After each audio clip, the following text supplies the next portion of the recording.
Eu sou José Carlos de Souza Júnior, professor do Instituto Mauá de Tecnologia e atualmente reitor do Centro Universitário do Instituto Mauá de Tecnologia. Me agrada estar aqui para explicar para os colegas um pouquinho do que nós entendemos como sendo o nexialismo. Essa palavra, que é pouco conhecida, ela surge em 1950, num livro de um canadense, nascido em 1911, chamado Van Vogt. Van Vogt é um escritor de ficção científica. Ele é contemporâneo do Asimov. Num livro de 1950 chamado The Voyage of the Space Beagle, observem, é um livro de ficção científica de 1950, então o homem nem sequer tinha chegado à Lua. Então ele é bastante fantasioso. Mas contextualizando o que você tem no livro do Van Vogt, é uma expedição interplanetária, onde a tripulação é composta por pessoas que são generalistas e especialistas. E essa questão do generalismo especialista muito nos incomodava aqui na Mauá, porque a gente ficava numa dicotomia se eu formava um sujeito que era especialista ou se eu formava um sujeito que era generalista. A nossa conclusão é que os dois são importantes e nós vamos chegar a essa explicação. Mas mais importante de tudo é que ele traga um traço de nexialismo na sua personalidade. Voltando ao livro do Van Vogt, a cada capítulo eles têm que superar um desafio. E o protagonista do livro recebe então pela primeira vez a denominação de nexialista. Nexialista vem de nexus, que do latim significa conexão.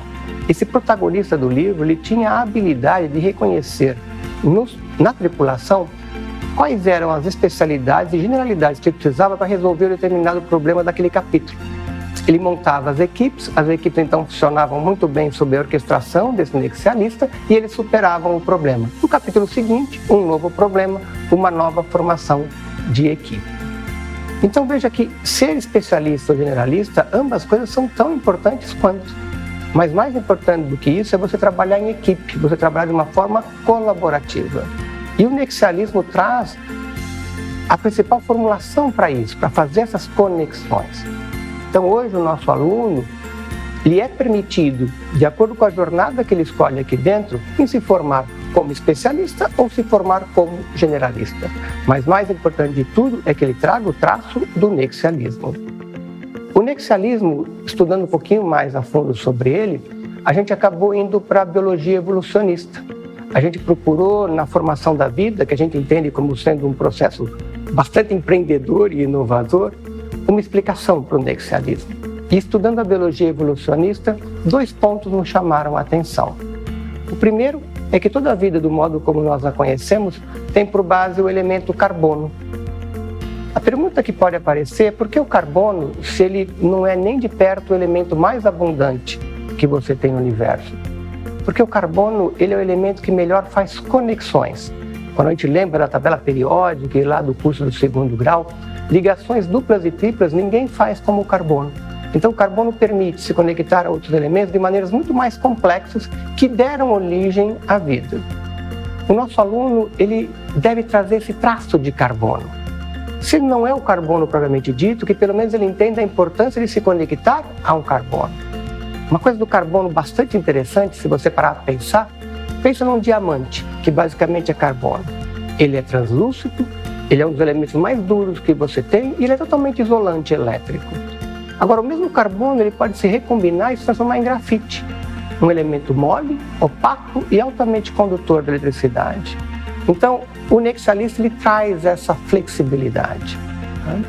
Outra coisa importante que nos apareceu da biologia evolucionista é a questão do tal do meio líquido.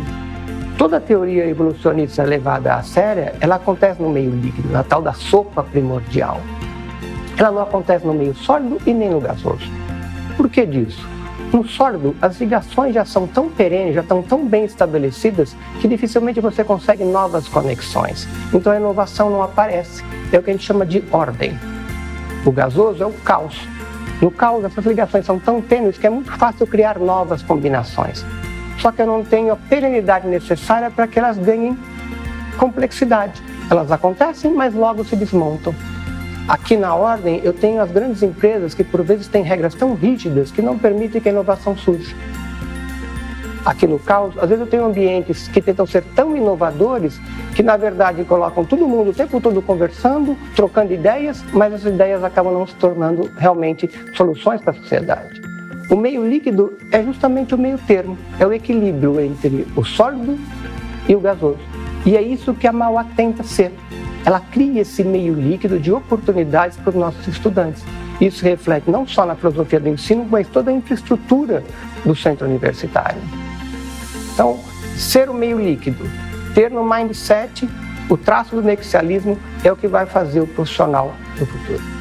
Muito nos orgulha como comunidade estarmos como protagonistas nesse processo. Hoje a Mauá, ela atua literalmente como nexialista. Então nós convidamos a todos vocês que gostam do conceito, que têm essa cabeça aberta, a virem conhecer melhor o que fazemos aqui, principalmente visitando o nosso site e vendo os conteúdos. Fica também o convite para quem quiser conhecer a infraestrutura da Mauá, será um prazer recebê-los.